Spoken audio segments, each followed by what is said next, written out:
The July heat turned the city's air into a heavy blanket, and the Saturday street fair on Georgia Avenue buzzed with brass band riffs, food trucks, and the sweet burn of charcoal grills.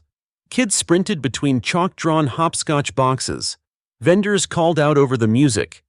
In the middle of it all, Staff Sergeant Marcus Cole, home on a short pass from Fort Bragg, stood beneath a string of fluttering paper flags, plastic cup of lemonade in his hand, trying to decide between jerk chicken and a catfish po' boy. He had that quiet kind of strong look, close-cropped hair, forearms like braided cable from years of rucks, and an ease about him that said he'd seen chaos and learned how to breathe in it. A little boy with a red balloon stared at the rows of ribbons on Marcus's chest. He wasn't in full dress, just a pressed shirt with his unit patch and a rack of commendations he'd earned and never bragged about. The boy's mom smiled, whispered, "Thank you for your service," and Marcus gave the soft, practiced nod that veterans use when they don't know where to put gratitude that big. Near the intersection, a patrol car idled crooked to the curb, lights off but engine muttering. Officer Bradley Pike, thick-necked, jaw-clenched, sunburn rising under a too-small cap, stood with his thumbs hooked in his duty belt, scanning the crowd as if he were a bouncer at a bar about to hit capacity.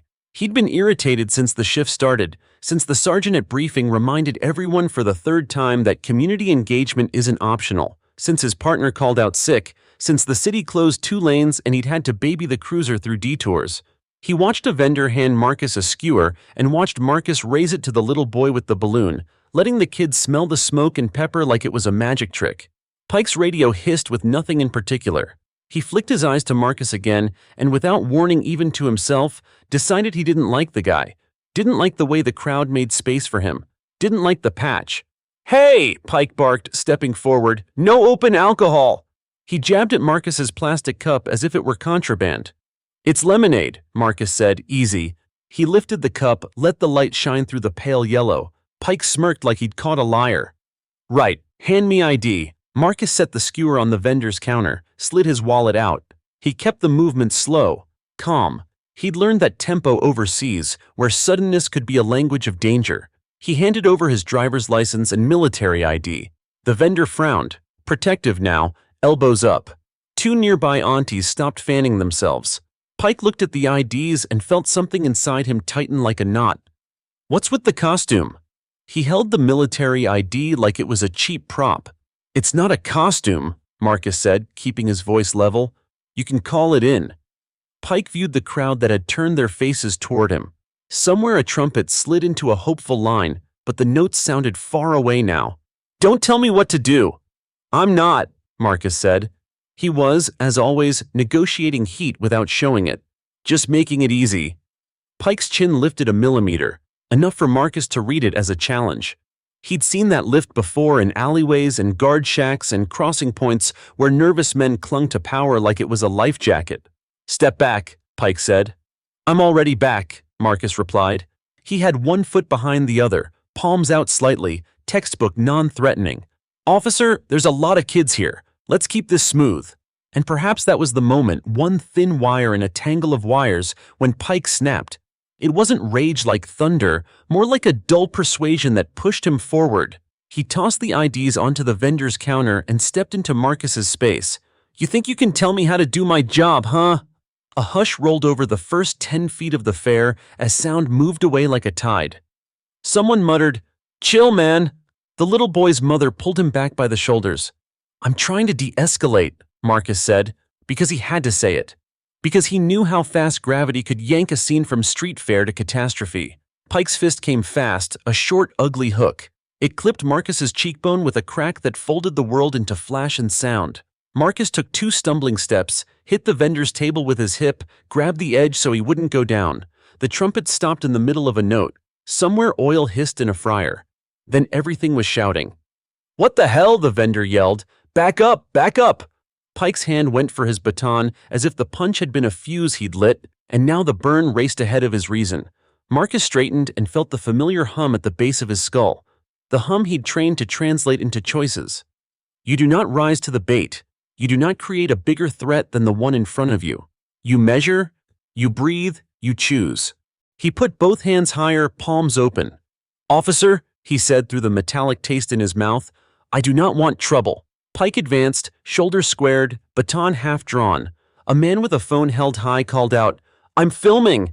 A chorus of other phones flicked up like a field of stars. The little boy started to cry. That sound, small and human, cut through the static. "Stand down!" the vendor pleaded at Pike, voice breaking on the last letter. And then it happened.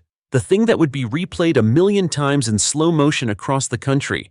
The thing that picked up the entire street fair and moved it into living rooms and newsrooms and late-night monologues. From the east end of Georgia Avenue, where the summer haze shimmered above the asphalt, 6 black SUVs turned the corner in procession, engines low, windows dark. They rolled to a stop in a clean line that looked too deliberate for coincidence. The driver doors opened in sequence, and a half-dozen figures stepped out in dress blues and Class A uniforms, silver eagles and stars catching the flat sun, ribbons stacked like stained glass.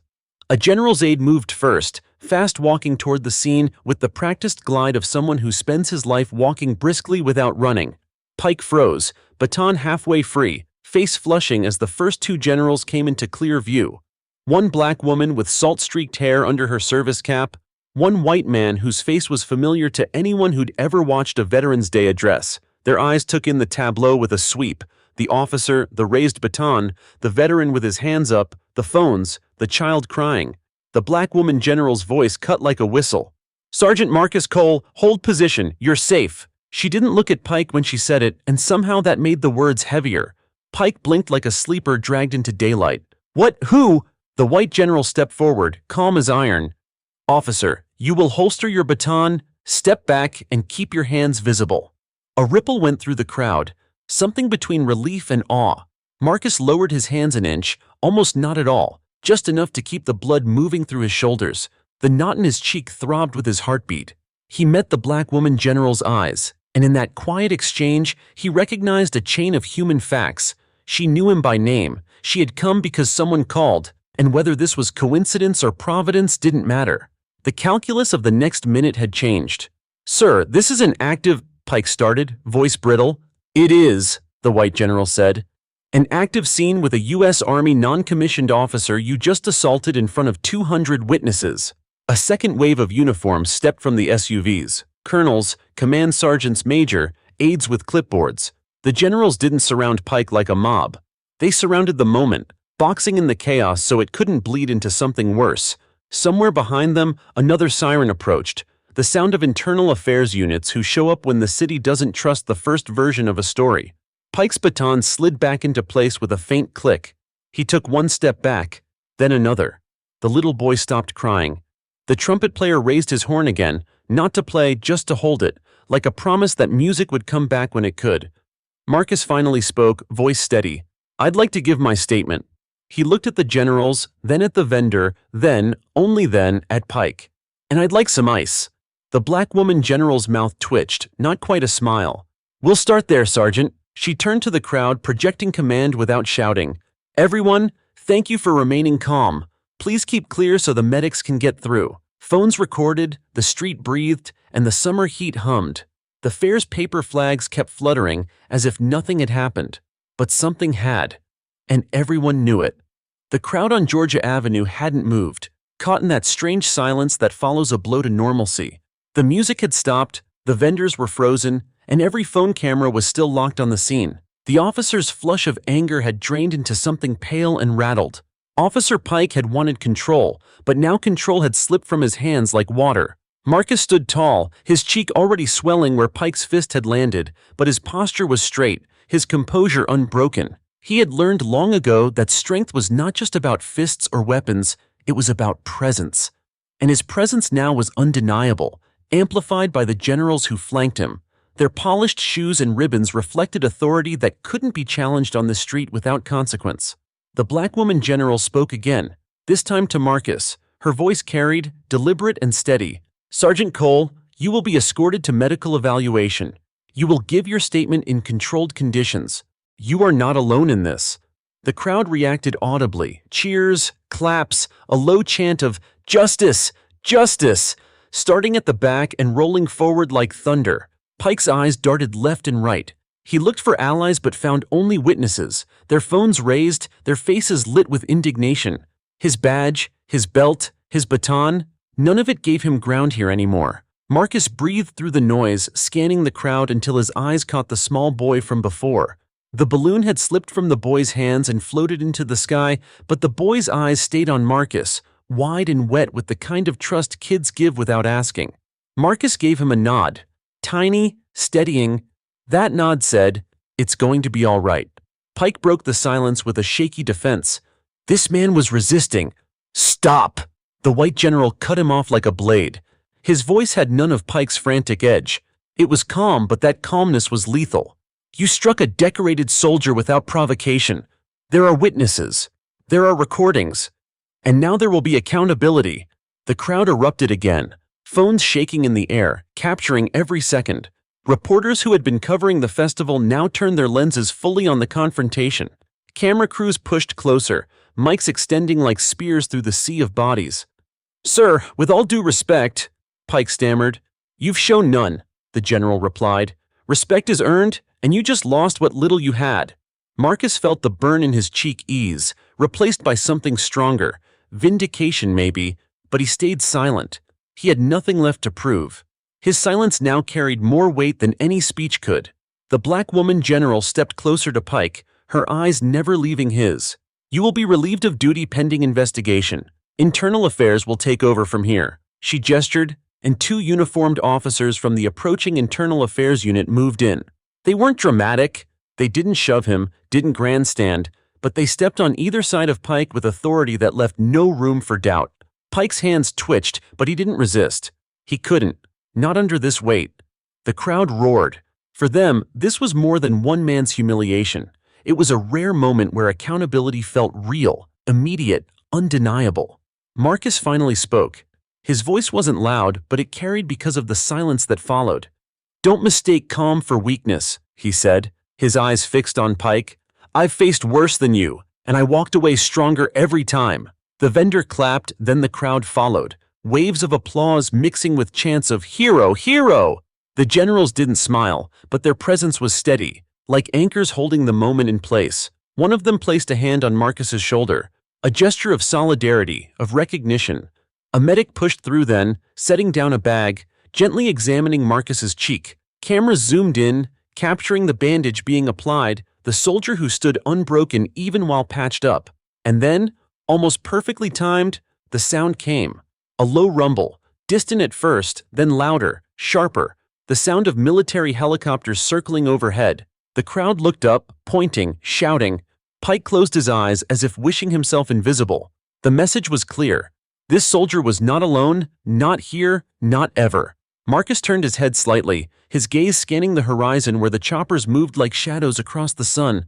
He breathed deep and steady. He knew the weight of service, the weight of sacrifice, and now, for once, the weight was shared. The boy who had lost his balloon tugged at his mother's hand. "Mom," he whispered loud enough for those nearby to hear, "he's a real hero, isn't he?" His mother nodded, tears in her eyes. "Yes, baby, he is." The fair, which had begun as laughter and food and song, was now something else entirely. It was history. It was a story that would be told again and again. How a racist cop struck a soldier and how the soldier stood tall, surrounded not just by generals, but by truth itself. The generals turned, guiding Marcus toward the waiting SUVs. The crowd parted, not in fear but in reverence. Phones stayed high, capturing every step. The chants grew louder, not angry now but proud. And Marcus walked, steady and unbroken, the bandage on his cheek a mark of both pain and resilience. Justice had arrived in uniform, and the city would not forget it. The fairgrounds were still buzzing, not with music or laughter now, but with raw electricity. The air tasted different, charged, unsettled. Phones streamed live, news anchors shouted over each other, and people jostled for position, desperate to capture the soldier's walk with the generals. Marcus kept his steps even, his jaw tight. He had been taught that composure under fire was the mark of leadership. And even here, away from war zones and battlefields, the lesson held. His silence became its own weapon. He didn't need to rage or cry. His dignity was louder than any outburst could be. Behind him, Officer Pike stood boxed in by internal affairs. His face was red, twisted with something between rage and fear. He tried to argue still, throwing words into the air like stones. This is all political. This is a setup. He shoved me first." His voice cracked, drowned out by the crowd's chorus of boos. Cameras drank in his every word, every twitch. The once confident cop looked small, his authority shredded in public view. One of the generals leaned toward Marcus. "The cameras will follow us out. Keep steady. This isn't just about you now, it's about everyone watching." Marcus nodded. He understood. This wasn't just his fight anymore. It was bigger. It was about the young boy who had looked to him like a lifeline. It was about the mothers and fathers in the crowd, raising children who needed proof that dignity couldn't be erased with a single punch. The motorcade waited at the curb, black SUVs gleaming under the late afternoon sun. As Marcus approached, reporters surged, shouting questions. "Sergeant Cole, how does it feel to be struck in uniform? Do you think this shows systemic issues in the police force? What do you want to say to young people watching this live?" Marcus didn't stop. He had no rehearsed statement, but as he reached the door of the SUV, he turned slightly, his eyes sweeping the crowd and cameras. His words came slow, deliberate. "I serve this country. Always have, always will. And I'll tell every kid out here, strength is not measured by the fists you throw, but by the respect you demand." The crowd erupted again, the chant rising once more. "Justice! Justice!" The sound rattled windows, echoed down the avenue, a rhythm that no baton or siren could break. Inside the SUV, the door shut softly, muffling the roar outside. The general slid in with him. The air smelled of leather and disinfectant, a sharp contrast to the fried food and dust of the fair. One general handed Marcus a bottle of water, another passed him a folded ice pack. "You held yourself well," the black woman general said. "That restraint, that's what made them listen. Not just the crowd, not just the press. The whole country." Marcus pressed the ice gently to his cheek. The sting was dull now, the swelling firm. "Restraint," he said quietly, "feels like that's all we ever get to show." The general met his gaze. "Today, restraint turned into power. Don't forget that." The SUV pulled away, the crowd chasing it for a block before the street swallowed them back. Helicopters still churned overhead, their shadows sliding across rooftops. News vans sped ahead, determined to stay close. Back at the fair, Pike was led away in a separate vehicle, handcuffed now, his badge stripped from his chest. The cameras followed him too, but the story was no longer his. It belonged to Marcus, to the generals, to the people chanting for justice in the streets. At headquarters, Marcus was ushered into a quiet room.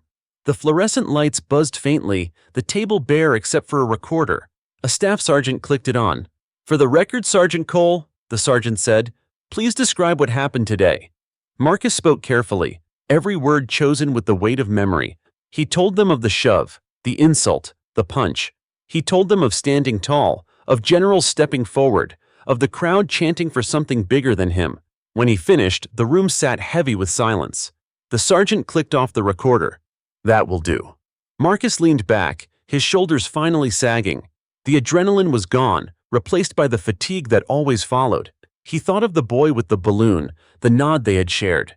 That boy would remember this day, not as a day of humiliation, but as one where strength stood unshaken in the face of cruelty. Outside, the media storm grew. Clips of the punch replayed on every screen.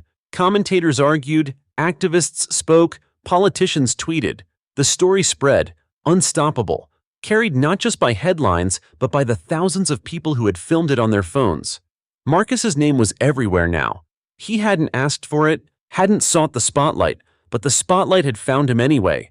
In a corner of the room, the black woman general's voice cut through. "Sergeant Cole, you're going to be a symbol now.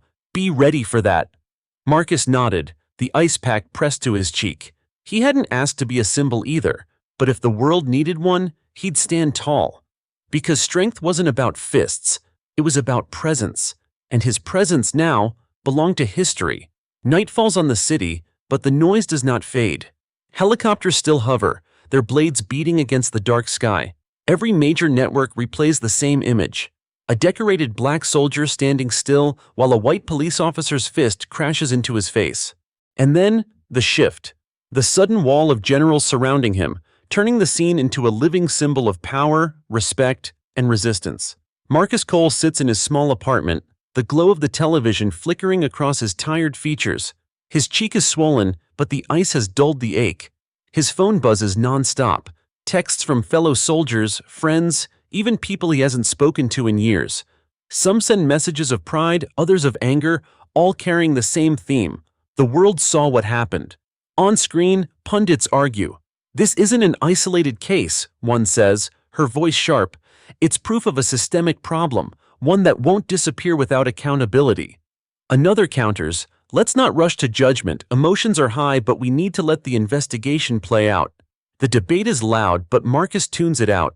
His mind lingers on the boy at the fair, the one who had looked to him with wide eyes, holding that balloon. What lesson had the boy taken away tonight? A knock at the door breaks the silence. Marcus opens it to find General Walker, the tall, broad-shouldered leader who had stood beside him at the fair. His presence fills the doorway like an immovable pillar. "Sergeant Cole," Walker says, his tone low but firm, "you're not just a soldier anymore. You've become a symbol. And symbols don't get to rest." Marcus steps aside, letting him in. The apartment feels smaller with the general inside, but also safer. Walker lays a folder on the table, thick with documents and reports. The world is watching. The Pentagon has already issued a statement. Congress is asking questions. Even the president has been briefed. Walker's eyes harden. The question is, are you ready to carry this weight? Because you don't have a choice anymore. The story isn't about Pike, the officer. It's about you. Marcus sits down slowly. His voice is steady, but a storm simmers underneath. "I didn't ask for this. I didn't want to be a headline. I just wanted to live my life, serve my country, and go home." Walker leans forward. Heroes never ask for it. That's what makes them heroes. The words hang heavy in the room. Marcus looks down at his hands, scarred from training, from combat, from survival. Now those same hands carry the weight of millions who had seen the video, who had seen their own struggles reflected in his silent defiance. Meanwhile, in a police precinct across town, Officer Pike sits in an interrogation room. The bravado is gone. His uniform has been stripped, his gun and badge locked away. Cameras had once made him feel invincible. Now, they are the reason his career is over. His lawyer whispers in his ear, but his eyes dart nervously toward the one-way mirror. He knows the tide has turned against him. Back at Marcus's apartment, Walker receives a call. His expression shifts. He ends the call and looks at Marcus. "Tomorrow, there will be a press conference. The nation needs to hear from you. If you stay silent, they'll fill in the blanks themselves. If you speak, you can control the narrative." Marcus exhales slowly. "What do I even say?" Walker's answer is simple. The truth. The next morning, the city wakes to headlines blazing across every screen. "Soldier struck by cop. Generals rally in defiance." From battlefield to home front, Sergeant Cole becomes a symbol. Justice or chaos, nation demands answers. At the press conference, the hall is packed. Reporters crowd the aisles, their cameras aimed like weapons. The room buzzes, tension humming in the air like static. Marcus walks to the podium in his uniform, his swollen cheek visible under the bright lights. The crowd falls silent. He grips the edges of the podium. His voice begins low, almost too soft, but it builds with each word. "I did not come here to be a victim. I came here because silence allows injustice to grow. Yesterday, an officer thought my uniform didn't matter. He thought my service didn't matter. He thought my humanity didn't matter. But what happened at that fairground wasn't just about me.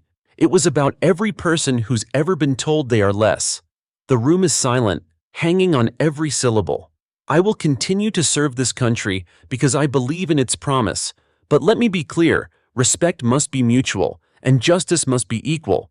If we cannot honor those who protect our freedom, then we have already lost it." Applause explodes, not from everyone, but from enough. Reporters scribble frantically, cameras flash, voices shout questions. Marcus steps away, his statement made. He doesn't need to say more. The world will carry his words farther than he ever could. Outside, crowds gather with signs. Justice for Marcus, justice for all. Some wave flags, others simply raise their fists in silent solidarity. Helicopters hover, capturing the scene from above. Marcus looks out at them from the building's steps. For the first time since the punch, a small smile tugs at his lips. Not because the fight is over, but because he knows he isn't fighting alone. The streets outside City Hall are flooded with people. Some carry flags, others raise signs, their voices weaving into one collective chant that echoes against the tall buildings. Justice for all! Justice for Marcus! News vans line the sidewalks. their satellite dishes angled toward the sky, transmitting every moment across the nation. Marcus Cole steps down from the podium, his uniform stiff but his heart heavy. The applause from the press conference still lingers in his ears, but so does the weight of what General Walker told him.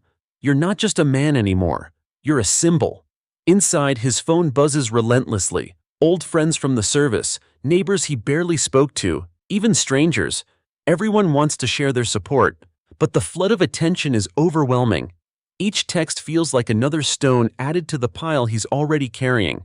General Walker follows him down the narrow corridor of City Hall, the murmur of the crowd muffled by the thick walls. You did well, the general says, his voice steady. But this is just the beginning. Now the system has to respond. Marcus exhales. And if it doesn't? Walker meets his gaze, unwavering. Then we make sure it does. Across town, in a windowless interrogation room, Officer Pike sits hunched over the cold metal table.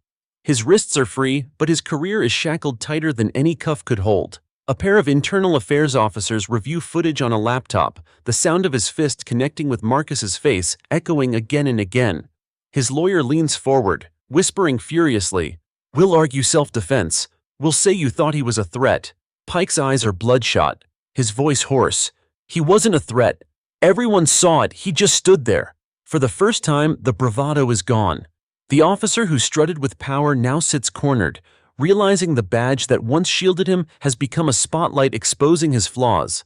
The following day, Marcus stands in his modest kitchen, the aroma of black coffee filling the air. He stares at the steam rising from the cup, trying to ground himself. On the counter sits a stack of letters delivered overnight, handwritten notes from veterans, families, and even children. One note, written in crayon, catches his eye. "Thank you for being brave. I want to be like you when I grow up." His throat tightens. He sets the cup down, gripping the counter as the weight of responsibility crashes over him again. He hadn't asked to be a symbol, yet here he was, carrying the hope of people he had never met. The knock at his door is soft but deliberate. When he opens it, two soldiers in crisp uniforms stand at attention. Behind them, General Walker waits, a folder tucked under his arm. "Sergeant Cole," Walker says, stepping inside, "the Department of Defense has requested your presence at the Capitol. There will be hearings. They want your testimony." Marcus stiffens. "You mean they want me on display?" Walker doesn't deny it. Sometimes that's how change begins. One man under a spotlight forces the whole system to answer. At the Capitol, marble halls stretch high above, cameras clicking with each step Marcus takes. Senators, congressmen, and military leaders fill the chamber, their faces grave. Marcus sits before the microphone, adjusting it slightly, his uniform perfectly pressed. The chairman clears his throat. "Sergeant Cole, thank you for your service. Please tell us what happened." Marcus's voice is calm but unflinching. What happened was not about one officer losing control. It was about a system that told him he could. It was about a belief that my uniform, my service, my life did not carry the same weight as others. But the reaction, the people, the soldiers who stood by me, that showed another truth. This country is ready to change if we have the courage to face it. The room is silent. Even the air feels still. Reporters scribble, cameras flash, and the moment is etched into history. Outside, the crowd has grown larger than the day before. Screens replay Marcus's testimony in real time, his words carried through speakers and broadcast live across the nation. Chants rise again, not just of anger, but of hope. Justice now, justice for Marcus, justice for all. Helicopters circle above, capturing images of a movement that has swelled beyond one man. What began as a single punch at a county fair has now become a fire too large to contain. Marcus steps out of the Capitol building, the sun glaring against his face. For the first time in days, he feels lighter. Not because the fight is over, but because he knows he is no longer fighting alone. General Walker places a hand on his shoulder. "You spoke the truth. Now the country has to decide what to do with it." Marcus looks out at the sea of faces, signs, and raised fists. The boy with the balloon flashes in his mind again, but this time Marcus imagines him older, stronger, unafraid. He nods. "Then let's make sure they don't forget." The courthouse is packed. Every pew creaks under the weight of bodies pressed shoulder to shoulder, reporters elbowing for space while cameras flash in bursts that feel like lightning. Outside, the chanting crowds have swelled again, spilling across the courthouse steps and into the streets, their signs a forest of cardboard and ink. Justice for Marcus. End abuse of power. Equality now. Marcus Cole sits quietly in the front row. His uniform is crisp, his medals aligned, yet he feels more exposed than ever. Beside him, General Walker sits rigid, his expression carved from stone. The general's presence is a silent reminder. Marcus is not alone, and this fight is bigger than either of them. At the defense table, Officer Pike avoids Marcus's eyes. His once proud stance has collapsed into something weary, almost broken. The arrogance that fueled his actions in the street has bled away, replaced with the gnawing realization that the world now sees him clearly. His lawyer whispers in his ear, but Pike's hands tremble on the table. The judge enters, the gavel cracks, silence falls, so heavy it presses against every chest in the room. Court is now in session, the clerk announces. The People versus Officer Richard Pike. The prosecution wastes no time. They play the footage, grainy but undeniable. The screen lights up with Pike's image, his fist connecting with Marcus's face. Gasps ripple through the gallery even though the crowd has seen it dozens of times online. The sound echoes. Thud, thud. Ladies and gentlemen of the jury, the prosecutor begins, her voice sharp, deliberate. This is not just an assault. This is a violation of trust. A man sworn to protect chose instead to abuse his power, and he did so against a decorated veteran of the United States Army. Marcus feels the room's energy shift toward him. He shifts uncomfortably, but Walker leans closer and murmurs, "Stay steady. This moment matters." When Marcus is called to the stand, every camera lens swivels toward him. He walks with the weight of his uniform, saluting briefly before raising his hand to swear the oath. "Sergeant Cole," the prosecutor says, "please tell the court what happened that day." Marcus's voice is low, steady, but full of fire. "I was on leave, walking through the fairgrounds. Officer Pike approached me without cause. I complied with every command, raised my hands, said nothing aggressive. Still, he struck me. Not once, but several times. And when I looked into his eyes, I saw no fear, no hesitation, just certainty that he could do it without consequence." The jury leans forward. The crowd holds its breath. Marcus continues, his gaze fixed on the jurors. "But what he didn't know was that I was not alone. My brothers and sisters in uniform were nearby. They stood up because they recognized the injustice. Not because of who I am, but because of what was right." The defense rises, attempting to claw back control. Officer Pike feared for his safety, the lawyer insists. The environment was tense. He made a split-second decision. The prosecutor cuts in, her tone razor-sharp. A split-second decision to assault a soldier standing still? To strike a man who had done nothing but exist in his skin? The lawyer stammers. The jury's eyes harden. Outside the courthouse, the chants grow louder. Helicopters circle above, capturing the swelling movement. On social media, Marcus's testimony trends worldwide, clips of his words spreading faster than wildfire. Inside, Pike is called to testify. His voice cracks. I thought he was a threat," he stammers, but his words ring hollow. The footage looms larger than his excuses, the truth undeniable. As he speaks, Marcus studies him. For the first time, Marcus doesn't see an enemy. He sees a man crushed by the weight of his own prejudice, exposed in front of the world. It doesn't lessen the pain, but it makes clear the depth of the system's failure. The judge's gavel slams again. Order! Order in the court! The trial stretches for hours, evidence stacked high, testimony woven tight. By the time the closing arguments end, the jury's faces are etched with exhaustion, but also with determination. When they file out to deliberate, the room exhales as one. Marcus sits, his hands clasped tightly, feeling the hum of anticipation in his bones. Outside, the chants roar louder, the world demanding an answer. General Walker leans toward him. "No matter the verdict, you've already won something greater. You forced them to see, to listen." Marcus nods slowly, eyes fixed on the jury room door. But deep down, he knows this moment matters, not just for him, but for every soldier, every family, every citizen who has ever felt invisible under the weight of authority. And as the door creaks open, the jury returning to deliver its decision, the air in the courthouse thickens with the sense that history is about to be written. The jury files back into the room. Every step they take echoes like a drumbeat in Marcus's chest. 12 ordinary citizens now carry the weight of justice in their hands. Reporters crane their necks, cameras blink like watchful eyes, and outside the courthouse the crowd grows restless, chanting in unison. "All rise," the bailiff commands. The judge takes her seat, her face unreadable. The jurors settle, but one woman in the front row clutches the verdict slip tightly, her knuckles white against the paper. The judge nods. "Madam Foreperson, has the jury reached a verdict?" "Yes, Your Honor," the woman answers, her voice trembling but firm. Time seems to slow. Marcus inhales sharply, the weight of the moment pressing into his ribs. General Walker rests a heavy hand on his shoulder, grounding him. Pike shifts uncomfortably at the defense table, his lawyer whispering frantic instructions he no longer hears. The foreperson stands. She unfolds the slip of paper. The silence in the courtroom is so complete it feels like the air itself has frozen. "In the case of the People versus Officer Richard Pike," she begins, "we, the jury, find the defendant guilty." The word crashes through the room. For a heartbeat, no one moves. Then the crowd erupts, cheers, sobs, applause, all at once.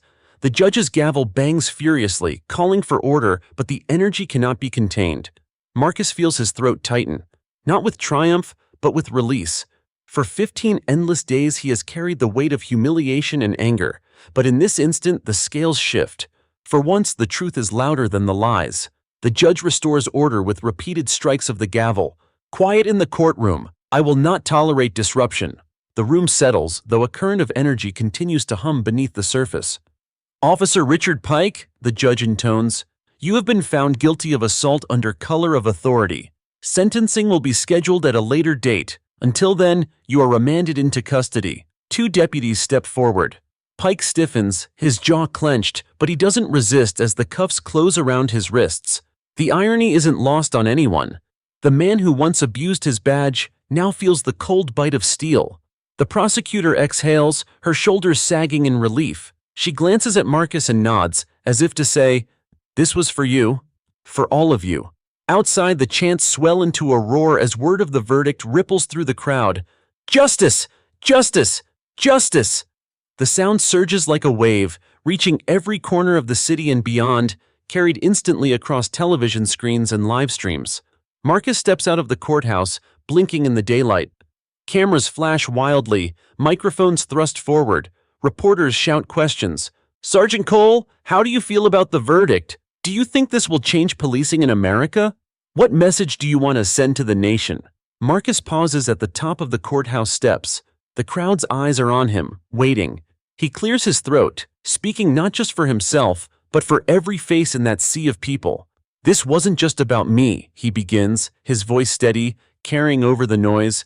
"This was about accountability, about proving that no one, no matter their badge, no matter their title, is above the law. I served this country believing in those values. Today, I saw them upheld." The crowd roars in approval. Signs wave higher, fists pump in solidarity. General Walker steps up beside him, his voice cutting through the noise. Sergeant Cole stood his ground with dignity and courage. He did not fight back with fists, but with truth. That's what makes him a soldier and a leader. Reporters capture every word, their pens racing, their cameras zooming in on Marcus's calm, determined face. The image spreads instantly, a soldier, decorated and dignified, standing tall as justice finally prevails. Pike is led out the side entrance, head bowed, flanked by officers. The crowd jeers, but Marcus doesn't turn to look. His fight isn't with Pike anymore. His fight is with the system that allowed Pike to believe he could act without consequence. Later that evening, Marcus sits in his small apartment, uniform jacket draped across the chair. The city outside hums with energy, but for the first time in weeks, Marcus feels peace. He thinks of his fellow soldiers who marched into the square that day, of the people who raised their voices outside the courthouse, of Walker who never left his side.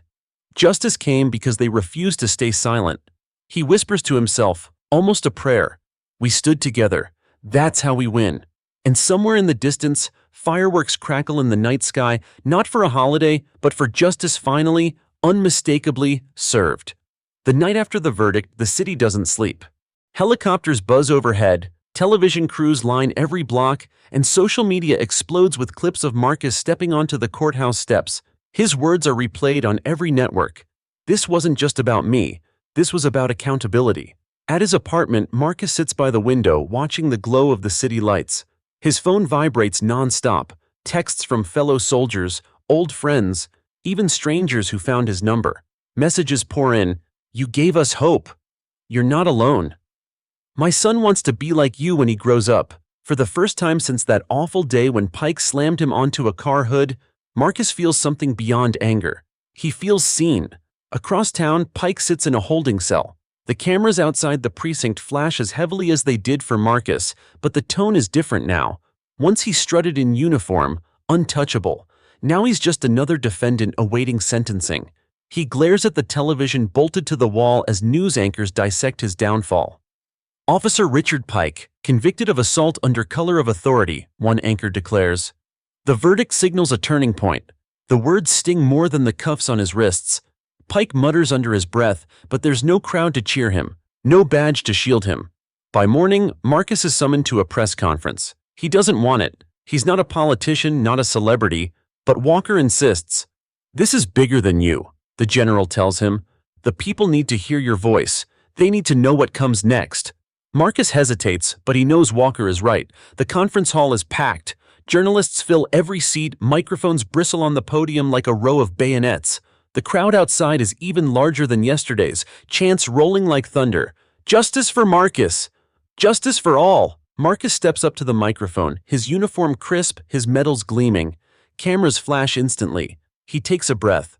"I never wanted fame," he begins, voice steady. "I wanted fairness.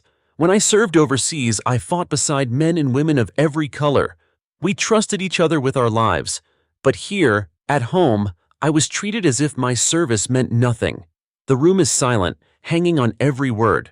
"What happened to me was not unique," Marcus continues, "but the verdict proves something important. That change is possible, that we can stand up and demand better. This is not the end, it's the beginning." Applause bursts out. Some journalists wipe tears from their eyes.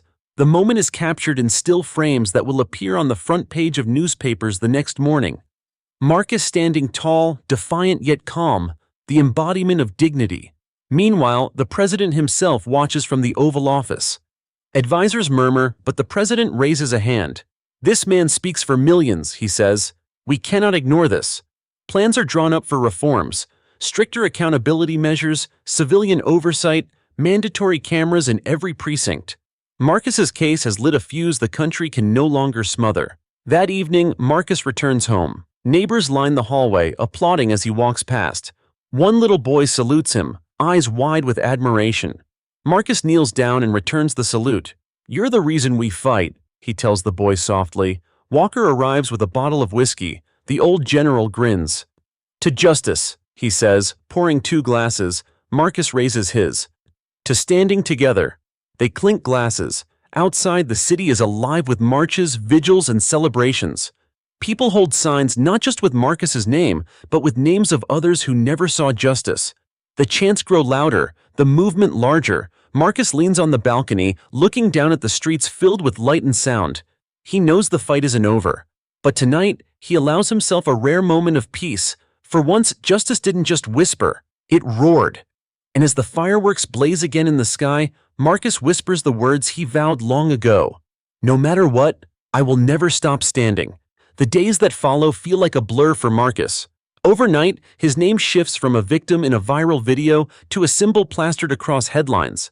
News anchors call him the soldier who stood tall, while talk shows dissect every detail of his life. Still, beneath the spotlight, Marcus stays grounded. Each morning he wakes before dawn, running through the city streets, training as he did in the army. For him, discipline isn't just routine, it's survival. He tells himself, stay steady, stay sharp. But as he ties his boots one morning, his phone buzzes with a call he never expected. An invitation to testify before the Senate Judiciary Committee. General Walker meets him at the diner down the street, coffee steaming between them. The general's eyes are serious. "This isn't just about your story anymore," Walker says. "They want you to help shape the reforms. You'll be sitting in front of senators, cameras, the whole nation." Marcus takes a slow sip. He thinks of the men he lost overseas, the soldiers who trusted him, the people in his neighborhood who watched him be slammed against that car. He thinks of kids like the boy in his building who saluted him last night. "I'll do it," Marcus says quietly. Walker nods, pride flickering in his eyes. The Senate hearing is unlike anything Marcus has faced before. Rows of cameras line the chamber, red lights blinking. Senators shuffle papers, aides whisper in corners. The chairperson strikes the gavel, calling the hearing to order. Marcus sits at the witness table, uniform pressed, medals catching the light. He adjusts the microphone, heart steady but firm. "Mr. Johnson," a senator begins, "you've served your country with honor. Yet here at home, you faced violence at the hands of someone sworn to protect. What do you believe must change?" Marcus doesn't flinch. His voice rings through the chamber. "We need accountability," he says. "No one should wear a badge without a camera recording their actions. No community should fear those sworn to protect them, and no officer should act without knowing there are consequences." Gasps ripple through the room. Reporters scribble furiously. One senator leans forward. "And what do you say to those who argue incidents like yours are rare, isolated?" Marcus's jaw tightens. "I say that's what they told me when my brothers and sisters in uniform died overseas. Every loss mattered. Every life mattered. And here at home, it must be the same." Applause erupts, even though decorum frowns upon it. The gavel pounds, but the room is alive with something undeniable, the raw force of truth. Outside the chamber, crowds wait. Protesters, activists, veterans, all chanting Marcus's name. When he steps onto the marble steps, microphones thrust forward. "Do you think change will come?" a reporter asks. Marcus pauses, the flash of cameras blinding. He takes a breath. "Change doesn't come easy," he says, "but it starts with standing up. Today we stood. Tomorrow we fight again." The soundbite spreads like wildfire. Within hours, networks play it on loop, calling it the turning point. That night, Marcus returns to his apartment exhausted. The chants still echo in his ears, but when he opens his door, he finds his mother waiting. Her eyes glisten as she hugs him tight.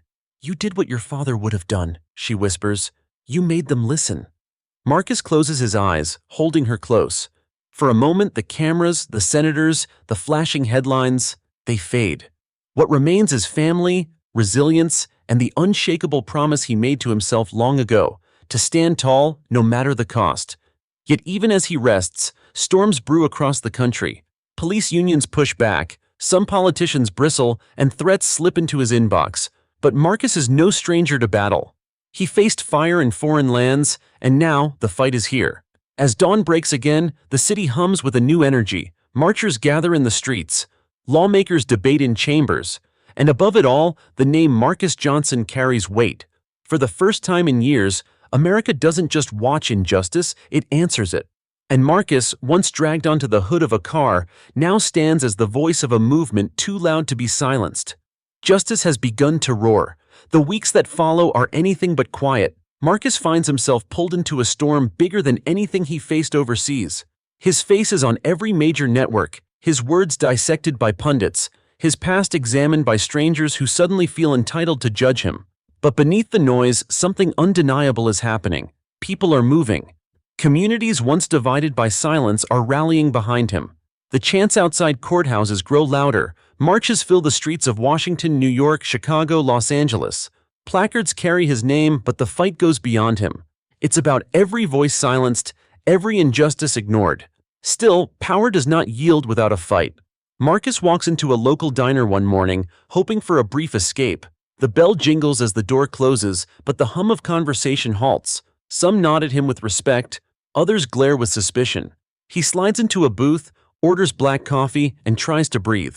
A man at the counter mutters loudly enough for half the room to hear. "That soldier's making cops look like criminals. He's gonna regret it." Marcus doesn't move, but his instincts sharpen. Years in combat taught him to recognize when tension sparks. He grips the edge of the table, steady. Before he can respond, a waitress steps in. "You don't talk to him like that," she snaps. "That man's done more for this country than you ever will." The diner falls silent again, but this time the weight shifts. Marcus nods at her, a quiet gratitude passing between them. He sips his coffee and reminds himself, respect and hate often walk the same street. That evening, Marcus meets with General Walker and a handful of reform advocates in a dimly lit office downtown. Charts and proposals cover the table. "They're pushing back hard," one of the advocates says, sliding a stack of articles across the table. "Police unions are calling you a traitor. Politicians say you're exploiting your service." Marcus studies the headlines. "Hero or opportunist? Soldier stirs division." He exhales slowly. If they're coming after me, it means they're scared. And if they're scared, we're winning.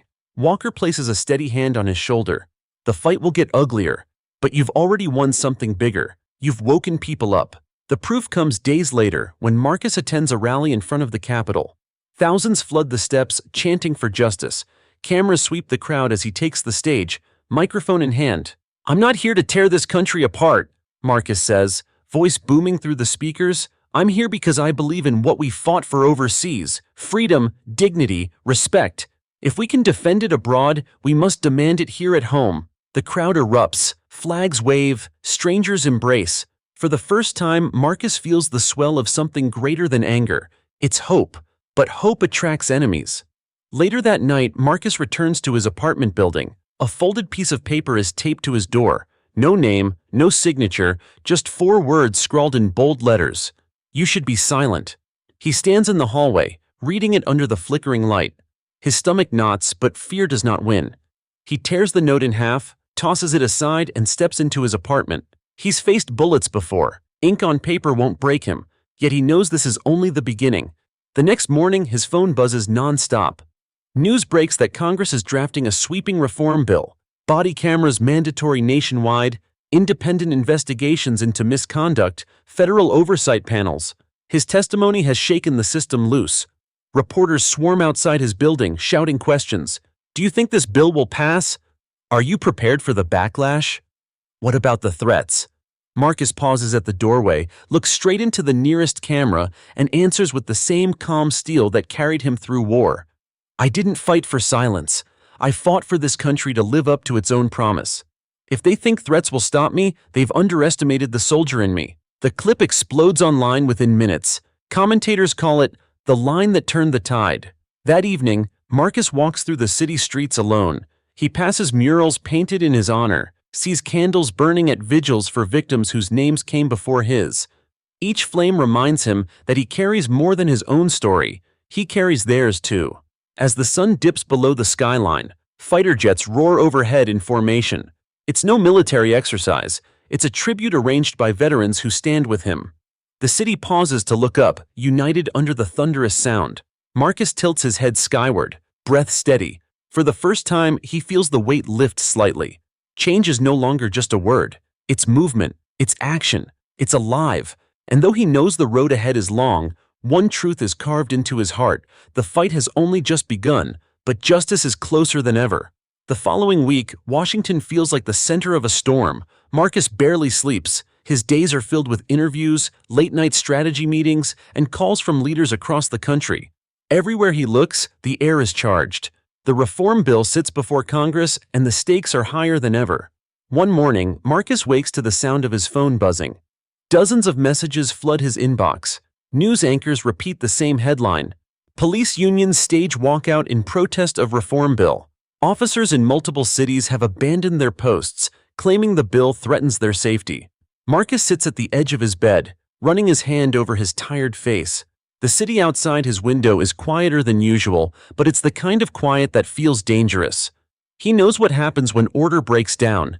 It creates openings for chaos. Still, he dresses, straightens his jacket, and heads to Capitol Hill. The hearing room is packed. Cameras line the walls, senators fill their seats, and citizens sit shoulder to shoulder waiting for answers. The atmosphere is tense, but the reform bill is at the center of every mind. General Walker sits beside Marcus, offering a nod of reassurance. Across the aisle, a senator slams his fist on the table. "This bill is a disgrace," he declares. "It paints every officer as corrupt. It undermines law enforcement." Marcus leans forward. "This bill doesn't undermine law enforcement. It holds it accountable. I've served overseas. I've fought alongside men and women who gave everything for the principles this country claims to stand for.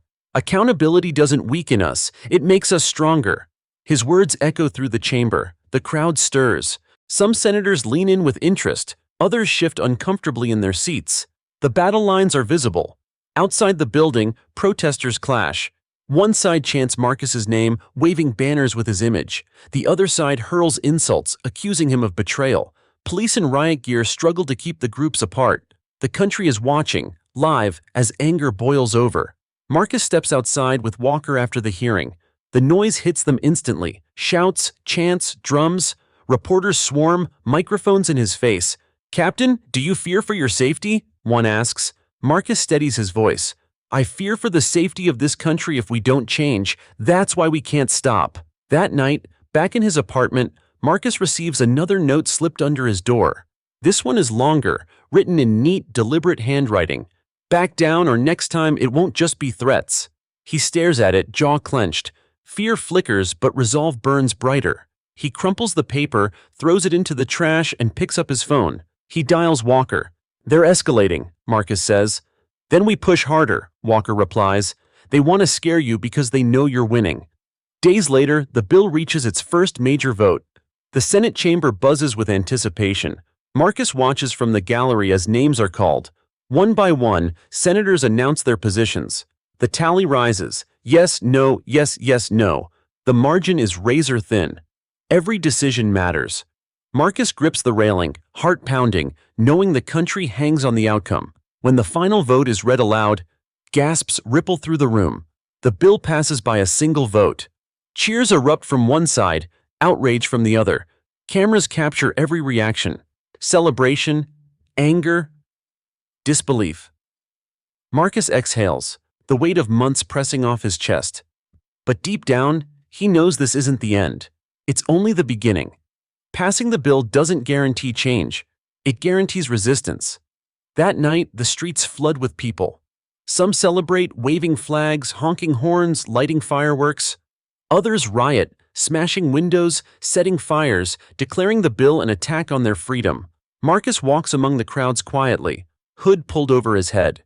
He sees both sides, feels both energies, hope and fury colliding like storms. At one corner, a young boy tugs at his mother's hand and points at Marcus. "Mom, that's him! That's the soldier!" The woman smiles softly, nods in gratitude, and whispers, "Thank you." Marcus nods back, humbled, reminded why he keeps fighting. Back at home, exhaustion drapes over him, but sleep does not come. The television glows with breaking news. Governors threatening lawsuits, police unions calling for mass resignations, activists declaring victory. Marcus pours a glass of water and stands by the window, staring at the city lights. Fighter jets roar faintly in the distance, part of a scheduled exercise, but to him they feel symbolic, a reminder of the power behind him, the unity that refuses to die. He whispers to himself, steady and certain, "This is bigger than me now. And no matter what comes, I won't back down." The road ahead is long, but Marcus knows the battle has shifted. The world has seen too much to look away. The bill is law, the fight is alive, and the tide of justice is rising. Marcus wakes to the sound of helicopters chopping the air above the city. The reform bill may have passed, but the backlash has grown fiercer overnight. News outlets replay endless footage. Police unions marching in uniform, governors denouncing the bill, protesters clashing in the streets. The country looks like it's splitting at the seams. He sits at the edge of his bed, boots unlaced, watching the chaos unfold on TV. Broken windows, overturned cars, tear gas clouds drifting over neighborhoods. Reporters shout into microphones as sirens wail behind them. It's everything he's seen in war zones, except now it's here, at home. His phone rings. It's General Walker. "Marcus, get dressed. You're needed at the White House." The line goes dead before Marcus can respond. An hour later, Marcus stands in a waiting room just outside the Oval Office. The walls are lined with portraits of past presidents. Military aides hustle past, carrying thick folders and speaking in clipped tones. The air is thick with urgency. When the door opens, Marcus steps inside. The president sits at the resolute desk, flanked by the defense secretary and a cluster of advisors. Walker stands near the window, arms crossed, his face hard but proud. The president gestures for Marcus to sit. "Captain Hayes, you've become the face of this reform. The whole country is watching you. We need to know. Can you handle what comes next?" Marcus meets his eyes. "Sir, I didn't ask for this fight, but now that it's here, I won't walk away." The room falls silent for a beat. The defense secretary leans forward. "Good. Because the threats against you are real. We intercepted communications, organized groups planning retaliation.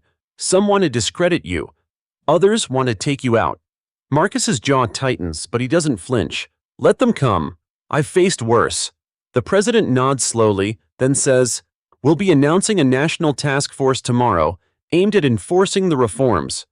We want you at the press conference. The people need to see your resolve." That night, Marcus returns to his apartment under heavy protection. Black SUVs idle outside, agents watching every shadow. Inside, he finally allows himself a moment to breathe. He pours water into a glass, his hands trembling slightly, not from fear, but from the sheer weight pressing on his shoulders. On the table sits a framed photo of his unit overseas, faces of men who never made it back. He picks it up, running his thumb over the glass. "For you," he murmurs, "for all of you." The next day, the White House lawn is a sea of cameras and microphones. Journalists jostle for position, their voices a constant hum. Protesters chant at the gates, some in support, some hurling venom. The nation is divided, but all eyes are locked on this moment. Marcus steps to the podium, uniform crisp, medals gleaming in the autumn sun. The president stands just behind him. He grips the sides of the podium and lets the silence settle. "A week ago," he begins, "I was another soldier walking the streets. Then a police officer decided my life didn't matter. But when that fist landed, something bigger woke up. Not just in me, but in all of us." The crowd hushes, listening intently. This reform isn't about tearing down law enforcement, it's about building it into something worthy of the uniform. I've fought overseas to defend freedom. Now I'm fighting here to defend fairness. And I promise you, I will not stop. The applause is thunderous. Cameras flash. Even those who came skeptical find themselves leaning closer, captured by his conviction. But not everyone claps. On the far side of the lawn, a commotion breaks out. Protesters push against barriers, shouting Marcus's name, some in support, some in rage. Security agents surge forward. One protester hurls a bottle that shatters near the podium. Marcus doesn't flinch. He stands firm, gaze steady until order is restored. Only then does he step back, refusing to let fear win. Later, inside the White House, Walker claps him on the shoulder. "You did good, son. Better than good. You gave them hope." Marcus exhales, finally letting some of the tension slip from his shoulders. Hope is a start, but now we need results. That evening, as the sun dips behind the Capitol dome, Marcus walks the quiet corridors of the Pentagon with Walker. A new challenge awaits, overseeing the launch of the National Task Force. Thousands of officers, new training programs, oversight committees. It's an enormous undertaking, but Marcus feels ready. Tired, yes. Bruised, absolutely. Yet for the first time, he believes the tide may actually be turning. As he gazes out a window at the city skyline, lit up against the night, he whispers to himself, "We're not there yet, but we're moving." And in that moment, Marcus Hayes, the soldier who stood up after being struck down, knows his fight has only just begun. Morning light spills across Washington, but Marcus Hayes barely notices. He has been awake since before dawn, pacing his apartment, reviewing briefing folders stacked high on the kitchen table. The National Task Force is launching today. By evening, he will stand before officers from across the country and declare a new chapter in American law enforcement. Yet the weight of it sits like armor on his chest. The motorcade arrives at 7. Black SUVs pull to the curb, agents scanning rooftops and alleys. Marcus buttons his uniform, checks his reflection once, creases sharp, medals polished, and steps outside. Cameras already wait at the corner, capturing his every move. The soldier who survived a beating by a racist cop is now about to command thousands. The ride to the Pentagon is silent except for the radio chatter of security teams. Marcus stares out the tinted glass at protesters gathering along the sidewalks. Some wave flags, shouting his name in support. Others hold signs reading "Traitor" and "Defund the Army." Division crackles in the air like static. Inside the Pentagon's central auditorium, rows of uniforms fill the seats. Police chiefs, military advisors, state officials. The atmosphere is charged, suspicious. Many came reluctantly, pressured by federal orders. Some fold their arms, glaring at Marcus as he steps onto the stage. General Walker introduces him. "Captain Hayes has shed blood for this country. He knows what honor means. Today he carries the responsibility of reshaping the badge." Marcus approaches the podium. His voice is steady, though his pulse races. "You've seen the news. You've seen the streets. People don't trust the system anymore. Our job isn't to demand their respect. It's to earn it back." A murmur ripples through the crowd. Some nod, others scowl. This task force will train officers in accountability, de-escalation, and justice. We will review abuses, confront corruption, and rebuild bridges that hatred burned.